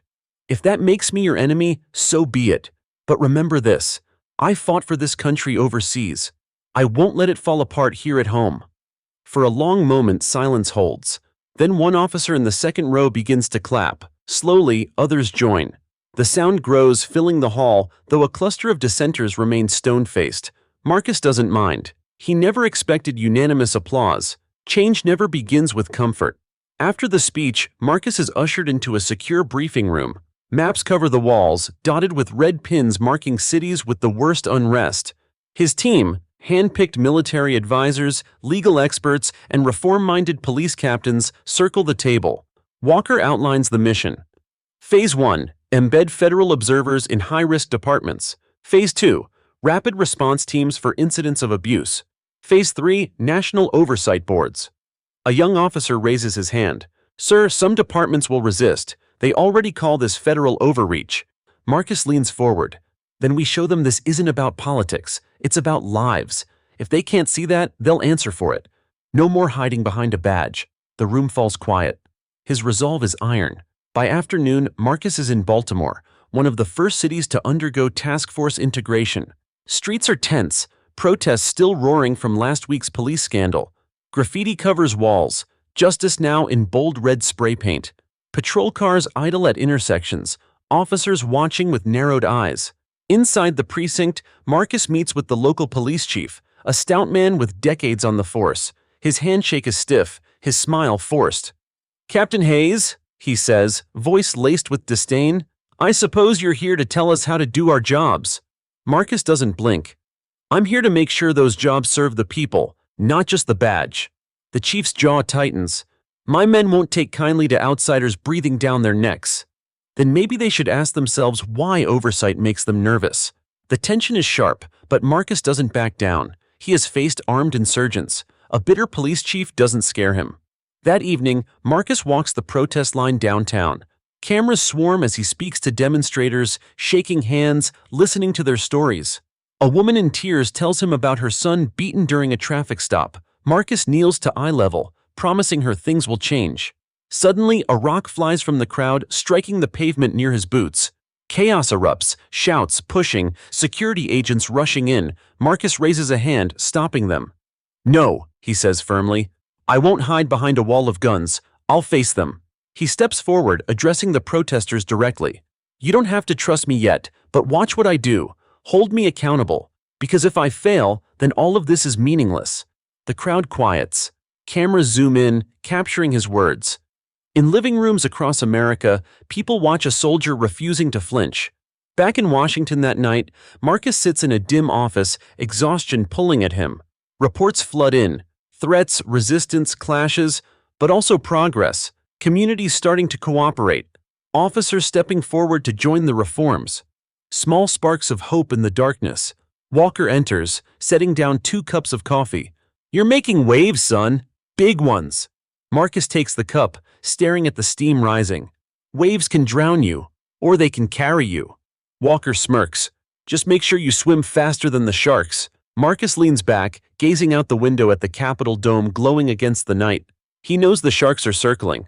Corrupt unions, angry officers, politicians plotting in the shadows. But he also knows something else. The tide is shifting. For the first time in years, people believe change might actually be possible. And Marcus Hayes will fight to make sure that belief doesn't die. The following morning begins with sirens. Marcus wakes to a call from his security team. A car bomb was discovered outside the hotel where he was scheduled to speak. Detonators disabled just minutes before detonation. He listens in silence, gripping the phone until his knuckles turn white. This is no longer just opposition, it is open war. Within an hour, he sits at the Pentagon, facing a half-circle of generals, senators, and federal agents. Screens display photos of the wrecked vehicle, the bomb squad kneeling beside its dismantled core. "This wasn't random," an FBI agent explains. "It's coordinated. Someone with inside knowledge tracked your schedule. We believe elements within certain police unions are conspiring with extremist groups." Marcus nods slowly, his jaw clenched. "So they've made their choice. Now we'll make ours." The generals exchange glances. Senator Blake, chair of the Oversight Committee, leans forward. "We can increase your detail, keep you locked down." "No," Marcus interrupts. His voice is iron. If I hide, they win. The people need to see I won't be silenced. That afternoon, he goes ahead with his appearance in Philadelphia. Crowds line the streets, divided by barricades. Supporters chanting his name, opponents screaming, "Tyrant!" from across the line. Security agents flank him as he climbs the steps of City Hall. Marcus steps to the microphone. The roar of the crowd echoes between the stone columns. "They tried to stop me this morning," he begins, his voice steady but carrying steel. "They planted a bomb. They wanted me gone. But I'm still here, and I'll be here tomorrow, because fear will not govern this country. Justice will." The square erupts. Some cheer, others boo. But every eye is locked on him. Every camera streams his words across America. "Those who wear the badge with honor, you are my brothers and sisters. But those who abuse it, those who think violence and corruption will silence reform, hear me now, your days are numbered." The chant of "Justice, justice" rises from the crowd. Later that night, in a secure suite, Marcus and his closest allies debrief. General Walker spreads reports across the table. Lists of suspected conspirators, intercepted messages. "They're calling themselves the Shield Front," Walker explains grimly. "A network of rogue officers and radicals. They think they can topple you before the reforms take root." Marcus studies the files. Photos of men in tactical gear, private message boards filled with threats. His stomach knots, not with fear, but with fury. "Then we'll expose them," he says. "Not in whispers, not behind closed doors, in court, in front of the nation." Senator Blake raises an eyebrow. "You're suggesting televised trials?" "Yes. If we drag them into the light, no one can deny what they are." The following week, federal indictments are announced. Dozens of officers across multiple states arrested for conspiracy, bribery, and violent intimidation. News outlets explode with coverage. Families of victims weep outside courthouses. For the first time, the shield of silence that protected corrupt officers begins to crack. But the backlash is fierce. Protests rage, fueled by unions and talk show pundits calling Marcus a dictator. On social media, hashtags both praising and condemning him trend for days. In one clip that goes viral, a teenage boy who once survived police brutality speaks into a microphone, "Captain Hayes stood up when no one else would. If they take him down, they take all of us down." The words reach Marcus late at night as he sits in his office. He replays the clip 3 times, staring at the boy's determined face. It steels him for what comes next. The first trial begins in New York. Marcus attends, sitting quietly at the back of the courtroom while cameras broadcast live. The accused officer, once decorated, now shackled, sneers at the cameras. His lawyer rants about federal overreach and political witch hunts. But then the prosecutor plays video evidence. Grainy body cam footage of the officer assaulting an unarmed teenager, laughing afterward with fellow cops. The courtroom falls silent. Viewers across America watch, horrified. Marcus feels the weight of the moment. This is what change looks like. Ugly, painful, undeniable. When the jury delivers a guilty verdict, the crowd outside erupts in cheers. Reporters swarm the steps, broadcasting history as it unfolds. Back in Washington, Marcus returns to his apartment well past midnight. He removes his uniform jacket, laying it carefully over a chair. For a moment, he stands at the window, gazing at the city lights flickering below. The fight has only begun. He knows tomorrow may bring another bomb threat, another assassination attempt, another smear campaign. But tonight, for the first time, he allows himself a thin smile. Because tonight, justice scored a victory, and as long as he draws breath, he will make sure there are many more. The Senate chamber is packed, the air heavy with anticipation. Cameras are everywhere, on tripods, hanging from rails, buzzing in the hands of reporters who whisper furiously into microphones. Marcus Hayes sits at the witness table, posture straight, face carved from stone. He wears his uniform, the medals across his chest gleaming beneath the bright lights. Today is not just another hearing. It is a battlefield of words. Senator Caldwell, one of his loudest critics, leans forward from the dais. His voice carries the venom of weeks of attack ads. "Captain Hayes, are we supposed to believe you aren't abusing your influence? You've had officers arrested across multiple states. Do you think you're above the law?" Marcus meets his eyes calmly. "No, Senator. I think the law should apply to everyone equally. That's why those officers are facing trial. Not because I'm above the law, but because no one should be beneath it." Murmurs ripple through the chamber. Supporters nod. Opponents frown. The cameras zoom closer. Senator Caldwell slams his fist against the table. You're destabilizing this nation's police force. You're turning citizens against the very people meant to protect them. Marcus's voice cuts like a blade.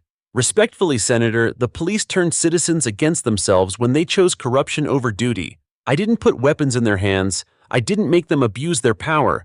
They did that on their own. My job is to hold them accountable. The gallery erupts. Cheers, boos, shouts echoing off the marble walls. The gavel bangs, demanding order. During a recess, Marcus steps into the hallway, immediately swallowed by reporters. Microphones stretch toward him like grasping hands. Captain Hayes, do you feel the president is backing your reforms? Do you fear retaliation after the bomb attempt? What message do you have for police unions accusing you of betrayal? Marcus pauses at the top of the stairs, cameras flashing. He chooses his words carefully. My message is simple. Accountability is not betrayal. Real loyalty to the badge means protecting the innocent, not shielding the guilty. And if that costs me friends in high places, so be it. The quote races across networks within minutes. By the time he returns to the chamber, social media is on fire. Hashtags trend worldwide. Accountability, not betrayal, and stand with Hayes. The second half of the hearing takes a darker turn. A surprise witness is called. A former officer, once part of the Shield Front conspiracy. His hands tremble as he raises them for the oath. The prosecutor's questions dig deep. Did Captain Hayes ever order you to break the law? The witness swallows hard. No, in fact, he ordered the opposite. He told us the oath meant something. But we didn't want to hear it. We saw him as a threat to our power. That's why we targeted him. Gasps ripple across the room. Caldwell shifts uneasily in his seat. Just to be clear, the prosecutor continues, the conspiracy to attack Captain Hayes came from within your own circle, not from him? Yes, the witness admits, voice breaking. We plotted to silence him, and when the bomb failed, we planned worse. The chamber erupts again. The gavel pounds. Reporters scribble furiously, their headlines already forming. When the hearing adjourns at dusk, Marcus exits under heavy guard. Outside, the Capitol steps are flooded with protesters. Two oceans of humanity divided by barricades. One side chants his name, waving banners that read, "Justice for all." The other screams, "Tyrant!" and waves flags of defiance. The tension is combustible. Police in riot gear form a line between the crowds. Helicopters thrum overhead. Marcus walks slowly down the steps, every eye locked on him. He can feel the hate, the hope, the fear, all of it pressing against his chest. For a moment, the world holds its breath. Then a voice shouts from the pro-Hayes crowd, "We've got your back, Captain!" Cheers erupt. The chants grow louder. His supporters raise fists, not in anger, but in solidarity. Marcus lifts a hand in acknowledgement. Just that small gesture, one raised hand, is enough to send the crowd into thunderous applause. That night, back in his office, Marcus sits with General Walker and Senator Blake. The television hums with news coverage. Every channel shows the hearing, replaying his words, analyzing his every expression. Walker sets down a folder thick with intel. They won't stop, Marcus. The Shield Front still has allies. And now, after today, they'll double their efforts. Marcus exhales slowly. Let them come. Every attack exposes them more. Every lie they tell is another truth we can prove wrong. Senator Blake studies him. You realize this puts you at the center of the storm. You could lose everything, your career, your freedom, even your life. Marcus's gaze hardens. If my life is the price for a system that finally serves the people, then I'll pay it. But I don't plan on dying anytime soon. The room falls silent. Outside the window, the city glows, alive and restless. Marcus Hayes sits in the eye of the storm, unyielding, unbroken. Because he knows this battle is far from over. And tomorrow, the fight will begin again. The rally begins on a gray afternoon in the city square, clouds heavy with the threat of rain. Thousands have gathered, families, students, veterans, all holding signs with Marcus Hayes' name scrawled in bold letters. A stage has been erected at the far end, flanked by towering speakers. Reporters weave through the crowd, cameras rolling, eager to capture every moment. Marcus steps onto the stage to a roar of applause. He raises his hand for silence, the noise subsiding like a tide. "We are here," he begins, his voice steady, "because justice cannot wait. We are here because silence is complicity, and we refuse to be complicit any longer. The crowd erupts again. His words echo through the square, bouncing off glass and steel buildings. Children sit on their parents' shoulders, chanting his name. A line of veterans stand proudly near the front, their uniforms decorated with ribbons of service. But not everyone is cheering. At the edge of the square, a group of counter-protesters gathers, their shouts hostile, their banners painted with venom. Police form a barrier between the two sides, tension sparking in the air. Marcus sees them, but he doesn't falter. He continues, his voice carrying above the chaos. "I've faced threats before," he says. "Bombs, lies, smear campaigns. But nothing scares me more than a society where corruption is tolerated. That is why we stand together. Because united, they cannot silence us." The crowd thunders its approval. The chants grow louder, rhythmic, unbreakable. "Justice now! Justice now!" From a rooftop overlooking the square, a figure watches through a rifle scope. Hidden behind a ventilation unit, the assassin steadies his breath, finger hovering near the trigger. He was promised a fortune to end Marcus Hayes' crusade. Through his earpiece, a voice whispers, "Do it now, before he finishes." But just as the assassin exhales, a sudden boom shakes the square. Not a gunshot, but thunder overhead. The sound startles him. His aim jerks off target. The shot never comes. Instead, the crowd below looks up as fighter helicopters thunder across the sky, an unscheduled flyover arranged by Marcus's allies in the military. The assassin curses, the opportunity lost. He retreats, vanishing into the storm before anyone notices. On the ground, Marcus continues, unaware of how close death has brushed past him. He leans forward, gripping the podium. They think fear will stop us. They think threats will break us. But today, we prove them wrong. We are not afraid, and we are not broken. The chants swell again, the square trembling with energy. Even those who came skeptical find themselves swept into the rhythm of defiance. Reporters speak into their microphones with urgency. This rally may mark a turning point. Suddenly, chaos erupts. From the counter-protest side, a group of masked agitators break through the police line, charging toward the stage. They carry bats and chains, shouting obscenities. Panic ripples through the crowd as families scramble for safety. Marcus doesn't run. He steps down from the podium, moving toward the edge of the stage. Before the attackers can reach him, a wall of veterans, men and women in uniform, form a human barrier. They lock arms, faces grim, protecting him with their own bodies. The agitators crash against them, fists flying, chains whipping. The veterans hold firm, absorbing the blows. Police finally surge forward, tackling the attackers to the ground. Sirens wail. Helicopters circle lower, floodlights blazing across the square. When the smoke clears, Marcus is still standing, untouched. His supporters erupt in cheers louder than before. The attempted assault only strengthens their resolve. Later that night, Marcus sits in a secure hotel room with General Walker and Senator Blake. The television blares breaking news. Assassination attempt at Hayes rally fails. Movement gains momentum. Walker tosses a folder onto the table. Inside are photos of the masked agitators, unmasked, now in custody. Their faces are familiar, not random citizens, but off-duty officers tied to the shield front. Marcus exhales slowly. So they've escalated from bombs to mobs. Blake rubs his temples. And tomorrow, they'll escalate again. The higher you rise, Marcus, the more desperate they'll become. Marcus leans back, eyes fixed on the ceiling. Good. Let them escalate. Every desperate move exposes them further. Every mask they tear off reveals the truth. This isn't law versus lawbreakers. This is corruption fighting for its survival. Walker nods. Then we'll keep you alive long enough to see it through. But make no mistake, after tonight, you're no longer just a soldier. You're the face of a revolution. Outside the hotel, the city hums restlessly. Supporters still chant Marcus's name in the streets. His enemies whisper in dark corners, plotting their next move. Marcus sits at the center of it all, weary but resolute. He knows the war has only begun. And he knows tomorrow, when he steps outside, the fight will be waiting. Because justice never sleeps, and neither can he. The hotel suite is quiet, but Marcus Hayes can't rest. The images from the rally replay in his mind, the roar of the crowd, the masked men charging, the veterans holding the line. He knows what happened today was no accident. It was a message, and messages like that never come alone.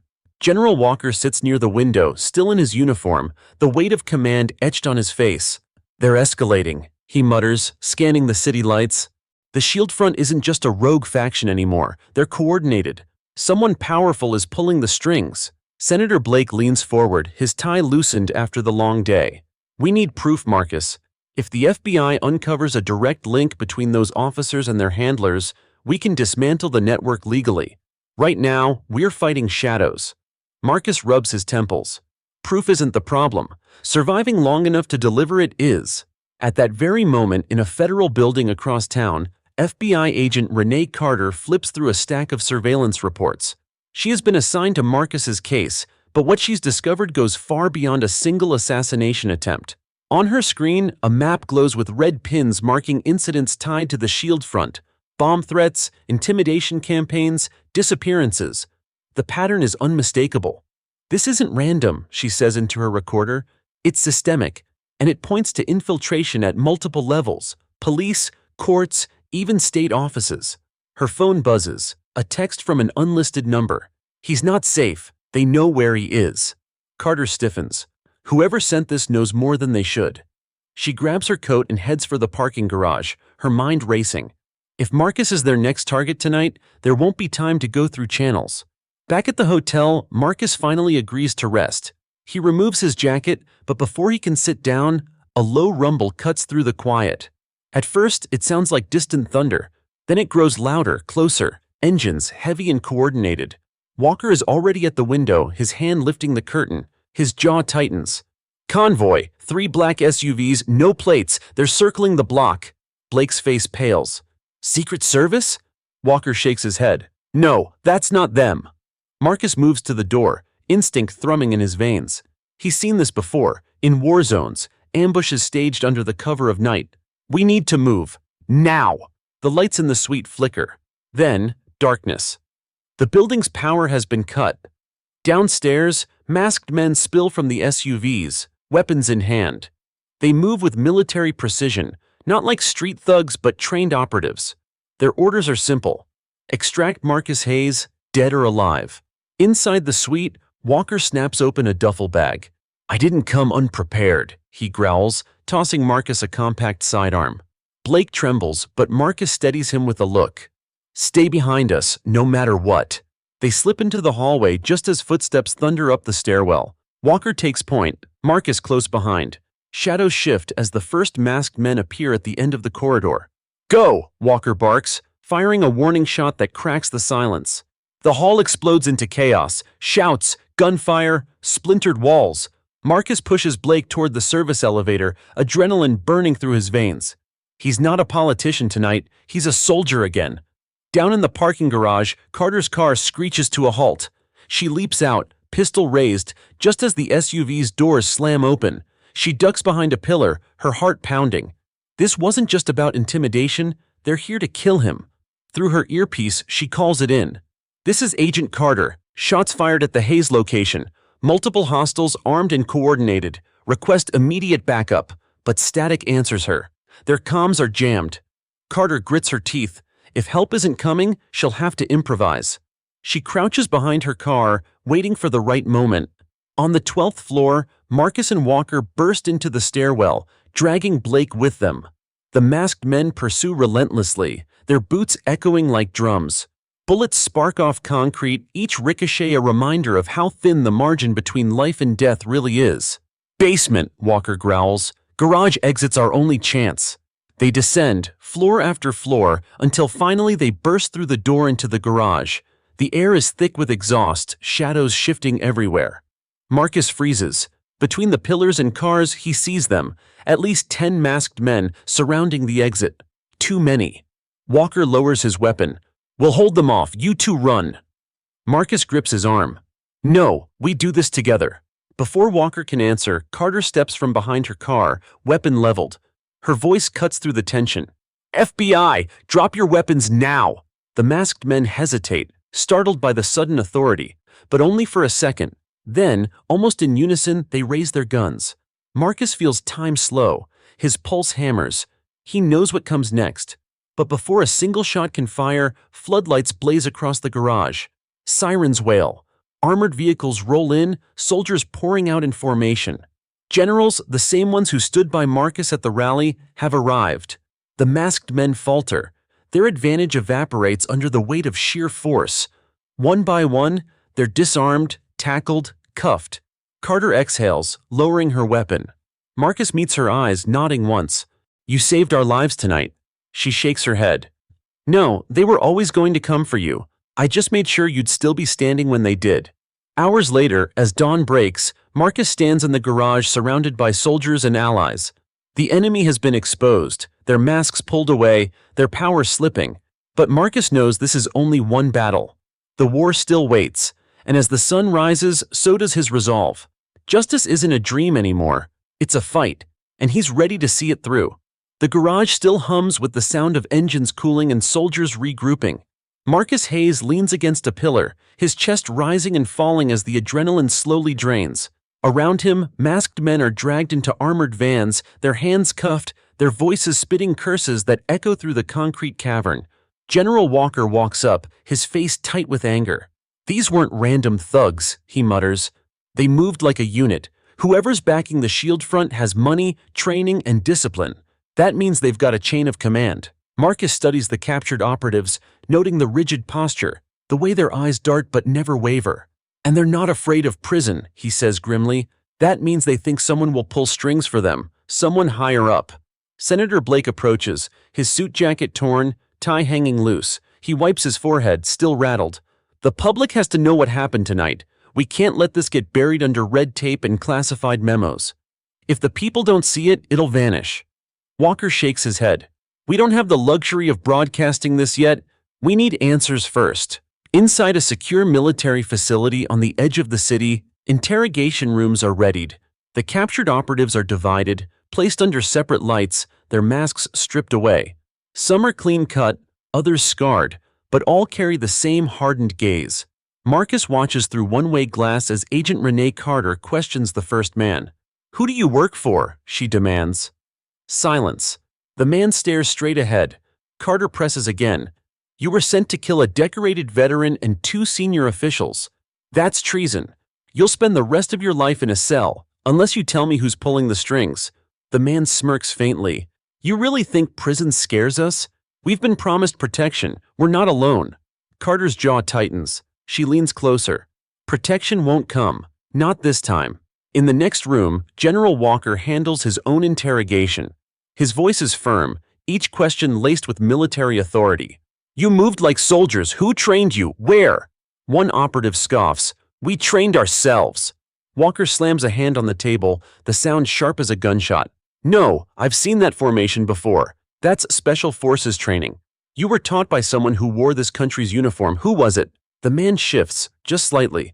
That tiny flinch is all Walker needs to know he's close to the truth. Meanwhile, Marcus sits across from Senator Blake in a briefing room.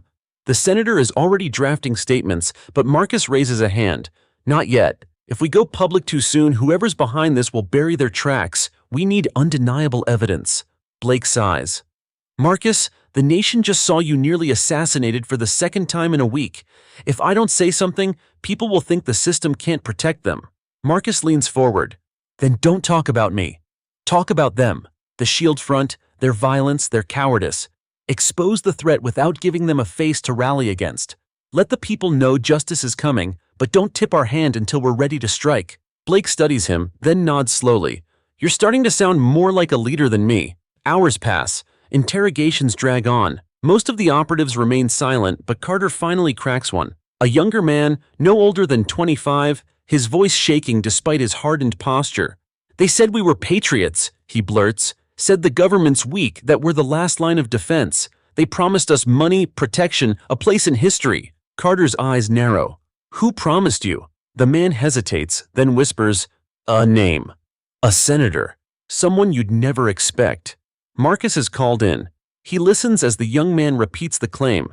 The name given makes Blake's face blanch. It's not just a senator, it's a sitting committee chair, a man with direct influence over law enforcement budgets and military contracts. Walker growls low. "That explains the training. He's got ties to private contractors, ex-special forces. He's funding them, feeding them resources, and using his office to shield them." Carter's voice hardens. If this is true, we've uncovered more than corruption. This is treason. Marcus exhales slowly, feeling the weight of it settle in his chest. The truth is bigger than he imagined, and far more dangerous. That night, as the city outside returns to its restless rhythm, Marcus stands alone on the facility's balcony. The skyline glows, unaware of the storm brewing behind closed doors. Walker joins him, silent for a moment before speaking. You know what comes next. They'll try again. Harder, louder. If we take down a senator, they'll come at us with everything they've got. Marcus looks out at the horizon. Let them. I've faced worse on the battlefield. At least now I know who the enemy really is. Walker nods once, pride in his eyes. You're not just fighting for yourself anymore, Marcus. You're fighting for all of us. Marcus squares his shoulders, resolve hardening. The war isn't over, but the lines have been drawn, and the truth is finally within reach. Tomorrow, the fight will continue. But tonight, Marcus Hayes is still standing, and so is justice. Morning light spills across the Capitol as Senator Blake prepares to walk into his committee office. His aides hover nervously, their phones buzzing with news alerts. Overnight, rumors of a rogue senator backing extremist groups have begun to circulate. No names yet, but the whispers are enough to send tremors through Washington. Inside a secure chamber, Marcus Hayes sits at a long mahogany table beside General Walker and Agent Renee Carter. Across from them, Senator Blake adjusts his glasses and lowers his voice. The young operative gave us a name. If it gets out before we have proof, it'll be chaos. The man sits on the Homeland Security Committee. He controls purse strings, oversight, and allies. Walker's jaw is set like stone. We don't have the luxury of waiting. Every day he's in that chair, he funnels more resources to the shield front. They won't stop until someone rips the mask off. Marcus leans forward, his voice steady but edged with urgency. We can't let them paint this as politics. If we strike too soon, he'll claim it's a smear campaign. We need evidence so overwhelming that even his allies can't deny it. Carter taps her tablet, pulling up images of training camps in remote fields, caches of weapons hidden in warehouses. We've traced shipments of military-grade gear to shell companies connected to his donors. It's a start, but we need someone from inside his circle to testify. Blake exhales sharply. That's easier said than done. Anyone tied to him knows stepping forward is a death sentence. Across the city, in a polished Georgetown townhouse, the senator in question, Senator Holloway, pours himself a glass of bourbon. His phone buzzes with encrypted messages, operatives compromised, exposure imminent. His lips curl into a sneer. Let them dig, he mutters. They won't reach me. He picks up another phone, this one untraceable, and dials a number. Activate contingency. If they're getting close, I want pressure applied. Hayes and Walker, make them bleed. Back in the secure chamber, Marcus feels the shift before anyone says a word. A guard bursts through the door, breathless. Sir, reports coming in. 2 of our safe houses were hit overnight. Explosives. Casualties confirmed. Walker slams a fist onto the table, the wood rattling. They're trying to erase the trail. Marcus's voice is low, but his eyes blaze. They're trying to break us before we can expose them. Carter's phone buzzes again, and her face pales as she reads the alert. And they're moving faster. Media's starting to sniff around. If Holloway spins the narrative first, we'll be chasing shadows. Later that afternoon, Marcus walks the perimeter of the base where captured shield front operatives are held. He pauses as he hears a voice from one of the cells, the young recruit who cracked the night before. They'll kill me if I talk, the man whispers through the bars. You don't understand. Holloway promised us protection. He said even if we were caught, he had people in place.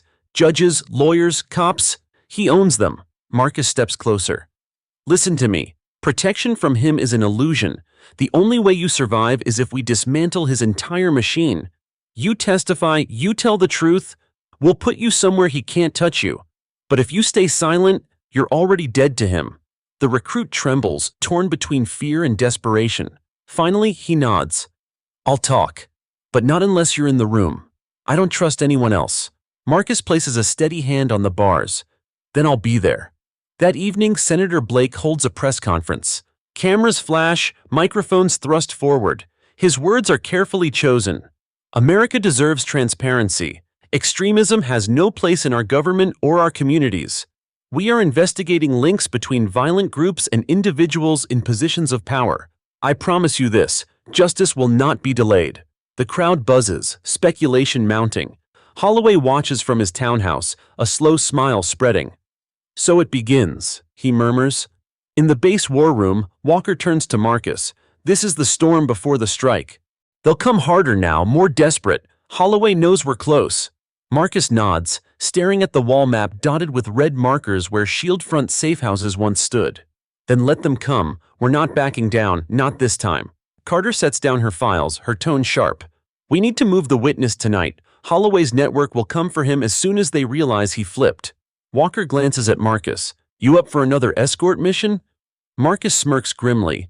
"I wouldn't trust anyone else to get him out alive." The room falls silent, the weight of what's coming pressing down. War drums are beating, not on a distant battlefield, but in the heart of America's own institutions. And Marcus Hayes, once just a soldier, now stands at the front of a fight that could shake the nation to its core. The sun was barely up when the subpoenas hit every screen in the city. An emergency Senate hearing, open to the public, live-streamed nationwide. By 9 a.m., a line snaked around the Capitol. Inside, Agent Renee Carter organized exhibits at the government's table. General Walker, in service dress, sat ramrod straight behind her, a wall of silent resolve. Marcus Hayes stood, jacket off, tie loose, eyes clear, calm the way a storm is calm in its eye. Across the aisle, Senator Holloway settled into his chair, flanked by two lawyers who whispered like gnats. He still wore that lacquered smile, the one that had survived a decade of scandals. He'd counted on last night's ambush to erase a witness. It hadn't. The gavel fell. "This hearing will come to order," the chair announced. "Today we examine alleged coordination between extremist actors and persons in public office to obstruct justice and intimidate a federal witness." Cameras clicked. The room settled into a tight-held breath. "Agent Carter," the chair said, "you're opening." Renee rose. "Madam Chair, members of the committee, last night a protected convoy was attacked by men using military-grade weapons and encrypted comms. We recovered those devices, and the data links the attackers to a shell organization, Shield Front, previously flagged by DHS. This morning, our forensic team confirmed multiple communications and payments originating from accounts controlled by Senator Holloway's committee PAC and two intermediaries." A low ripple passed through the room. Holloway's lawyer shot to his feet. "Objection to characterization? This is not a trial," the chair cut in. "You'll have time for response." Renee continued, steady. "We also recovered an operations memo, time-stamped yesterday afternoon, with route details of the convoy that were known only to a handful of individuals on a sealed distribution list. One of those recipients was a staffer in Senator Holloway's office." Gasps. Phones flashed. Holloway's smile frayed, then reappeared, thinner. "Mr. Hayes," the chair said, "you were on the ground." Marcus stepped forward. "Yes, ma'am." His voice carried without effort. "We were blocked by trucks and engaged from multiple angles. The attackers used suppressive fire and tried to breach the vehicle containing the witness. They were not improvising. They were executing." He let the word hang. "We repelled the ambush and extracted the witness without civilian casualties. Several assailants are in custody. Their statements are being transcribed now." "Did any of the attackers indicate motive?" "One told me they were cleaning up a mess and that we should have stayed out of politics," Marcus said.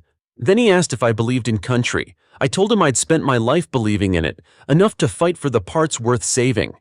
A hush. The chair nodded. "Thank you, Mr. Hayes. General Walker, your statement?" Walker rose. "I served 32 years. Soldiers know fear. They also know courage. What I saw last night in that convoy was organized, well-funded intimidation. It was not dissent.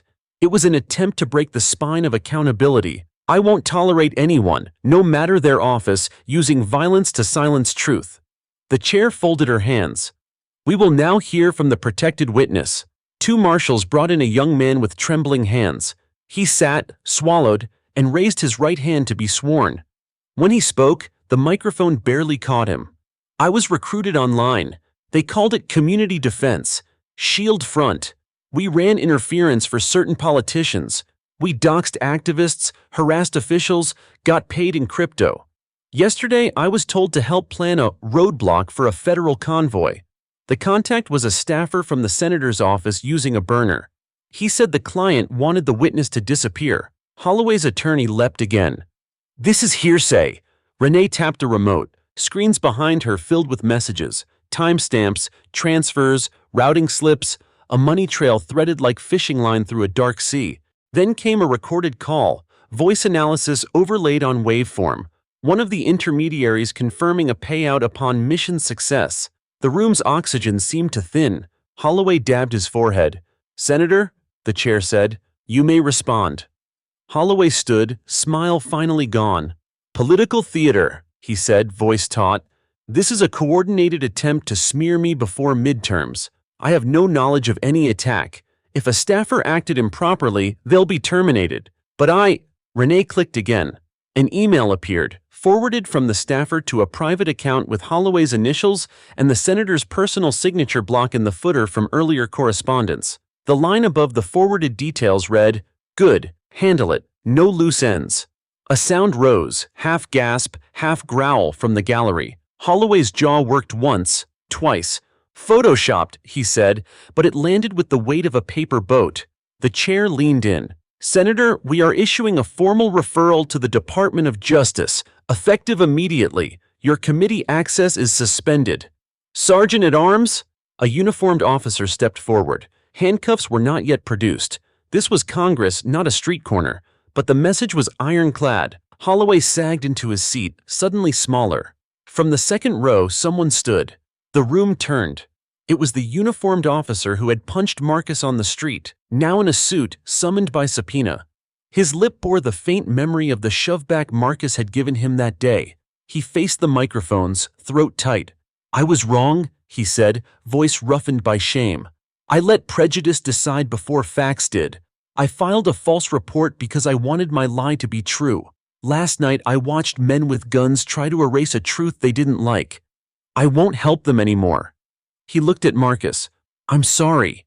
Then to the chair, "I'll cooperate fully." No one clapped. It wasn't that kind of moment, but a collective exhale rolled through the room. Outside, the steps of the Capitol filled with people, veterans in faded ball caps, students with hand-painted signs, mothers balancing diaper bags and hope. News chyrons split screens, the convoy ambush, the evidence, the senator's referral. A marching band could have played, and it would have felt quieter than this roar of relief. Back inside, the chair adjourned. Papers shuffled, agents moved. Marcus turned to the witness. "You did the hard thing," he said. "That's how the tide turns." The young man nodded, tears threatening. "I thought I was alone." "You were," Marcus said gently. "Until you weren't." Renee closed her case files. "Coffee?" she asked Marcus. He smiled. "Make it 2. We've got depositions to finish and a country to keep honest." General Walker stopped them at the aisle. "Hayes," he said, eyes bright with something that looked like pride, "you brought a lot of people home today who didn't even know they were lost." Outside, the sky had shaken off its gray. Sunlight struck the marble, and the crowd's chant found a steady rhythm. 4 beats, like a heart coming back after a long night. Marcus stepped into it with Carter and Walker beside him. Not as saviors, not as symbols, but as citizens who refused to surrender the day. The camera panned wide for the live feed. For once, it didn't need a narrator. The story was plain. Power tried to hide, truth walked in daylight, and courage, quiet, stubborn, ordinary, carried the final word.